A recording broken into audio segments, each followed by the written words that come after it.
অবশেষে আবারও চলে আসলাম ময়মনসিংহ হাইওয়ে রুটে। আমার পাশ দিয়ে একে একে আর্মি কিছু গাড়ি চলে যাচ্ছে, যেটা আমি দেখতেছিলাম, কারণ আমি বামে চলে যাব। এখানে হোটেলে একটু বিরতি দিব, হোটেলে বিরতি দিব। আর হোটেলটার নাম হলো, আপনাদেরকে দেখাইতেছি এখনই। এটা হলো কুমিল্লা মায়ের দোয়া। এই হোটেলটি খাবার পরিমাণ এবং মান অনেক ভালো। আর এই হোটেলের অবস্থান হলো আপনার ভবানীপুর, ঢাকা ময়মনসিংহ হাইওয়ে রুটে। এর প্যাকেজ একটু আমি কিন্তু নিজেকে দেখাইলাম। চলেন হোটেলের ভিতরে ঢুকি।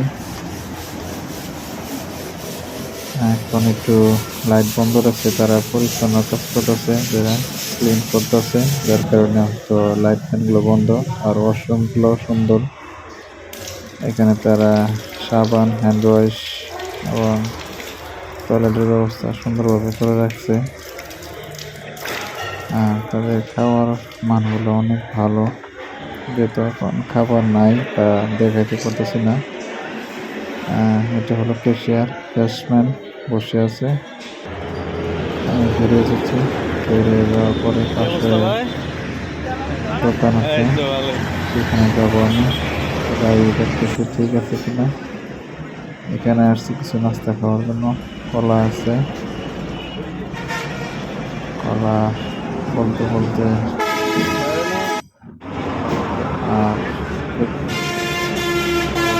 চা বলছিলাম, চা দিতেছে, চা দিছে।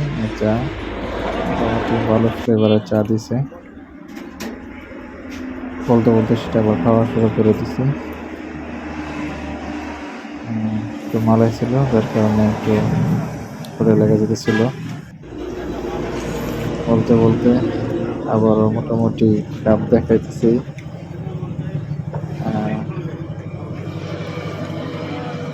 চা আসলে গরম জিনিস তো ফট করে খাওয়া যায় না, সিঁড়ে খাইতে হয়, যেটা আমি সিঁড়ে খাইতেছিলাম।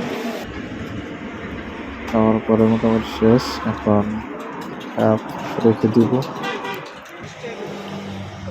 সেটাই বলতেছি। কলা, চা আর লাগে কেক। হ্যাঁ, এখানে চিপস গুলো আছে, সেগুলো একটু দেখতেছিলাম। চিপস গুলো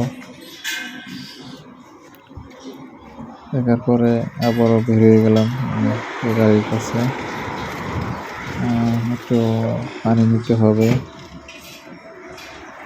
বোতল বের করতেছি, বোতল নিলাম। পানির সন্ধানে চলে যাচ্ছি, পানি কোথায় আছে। দেখার পরে হঠাৎ করে দেখলাম যে এখানে একটা মোটরের লাইন আছে, সেখান থেকে পানি সংগ্রহ করব। হলো লাইন দিলাম অল্প করে, যাতে পানি বেশি অপচয় না হয়। পানি ভরতেছি, মোটামুটি বড় হয়ে গেছে। এখন বোতলের মুখটা আটকে আবার গাড়ির দিকে চলে যাচ্ছি বোতল রাখার জন্য। আর এটা বলতে বলতে পাশে একটি বিরতিহীন বাদ চলে আসলো, বাটি